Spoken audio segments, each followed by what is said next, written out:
Assalamualaikum warahmatullahi wabarakatuh. Saya Ustazah Nurul Husni binti Muhammad Ghaffar selaku penolong kandang 1 Siti Al-Ghazali, mewakili unit akademi ingin mengucapkan ribuan terima kasih kepada ibu ayah yang sentiasa memberi komitmen dalam pelaksanaan e-learning anak-anak Siti Al-Ghazali. Jadi kami pihak sekolah mengambil maklum akan keadaan semua ibu ayah, contohnya ibu ayah yang bekerja sepanjang PKPB ini.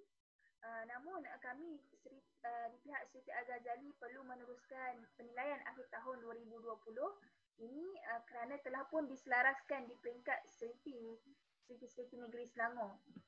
Jadi suka untuk Ustazah bagi peringatan kepada semua ibu bapa, murid-murid supaya dalam tempoh penilaian akhir tahun ini untuk murid-murid kekal berada dalam keadaan capaian internet yang baik, mempunyai kelengkapan yang baik seperti komputer dan telefon, serta Ustazah mengharapkan murid-murid Siti Al-Ghazali ini telah pun bersedia untuk menjawab soalan peperiksaan di dalam format borang Google ataupun Google Form. Dan yang terakhir, Ustazah memohon kerjasama ibu bapa dan murid-murid untuk menginstall font Arab ataupun Jawi di dalam Android dan laptop masing-masing untuk memudahkan menjawab soalan di bahagian kertas ilmiah. Di sini Ustazah maklumkan untuk subjek akademik dan ilmiah kita ada bahagian subjektif yang mana murid-murid perlu memberi respon ataupun menjawab dengan menaiklah. Jadi di sini di situ pentingnya ibu ayah bersedia dengan font Jawi di telefon dan ataupun komputer masing-masing.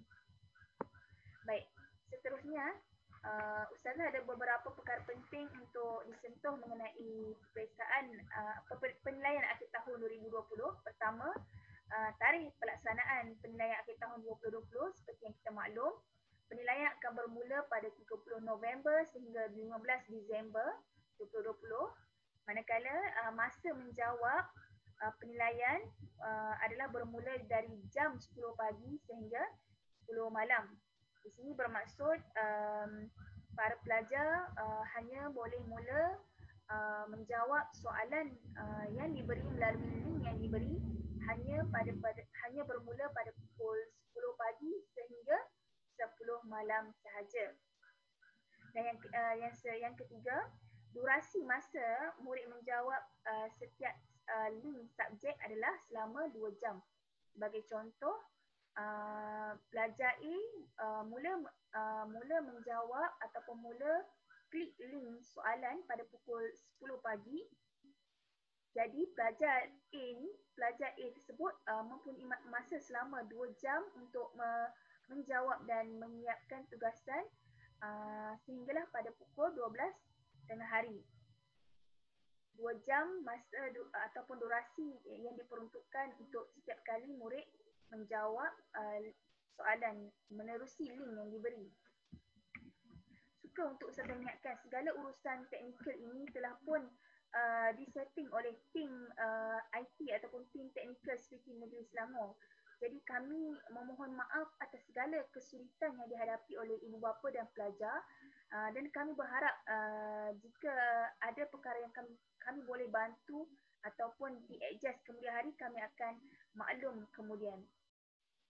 Dan seterusnya, Ustazah ingin memperingatkan masa guru bertugas untuk menjawab segala pertanyaan daripada ibu bapa dan murid, iaitu dari 10 pagi sehingga 12 tengah hari, 2 petang sehingga 4 petang, 5 petang sehingga 7 petang dan yang terakhir pada waktu di sebelah waktu malam pada pukul 8 malam sehingga 10 malam. Jadi sebagai contoh, murid tersebut menjawab soalan ataupun link yang diberi pada pukul 11 pagi dan murid tersebut akan habis ataupun tamat menjawab pada pukul 1 petang.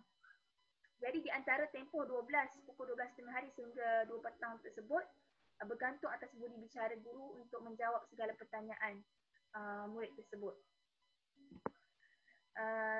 Di sini Ustazah berharap yang terakhir segala permasalahan ibu bapa atau murid perlu segera merujuk kepada guru subjek untuk kita bantu. Sekian itu saja daripada Ustazah. Selamat maju jaya dan selamat menjawab soalan peperiksaan. Semoga diberi kemudahan kepada semua ibu bapa dan para pelajar. Assalamualaikum warahmatullahi wabarakatuh.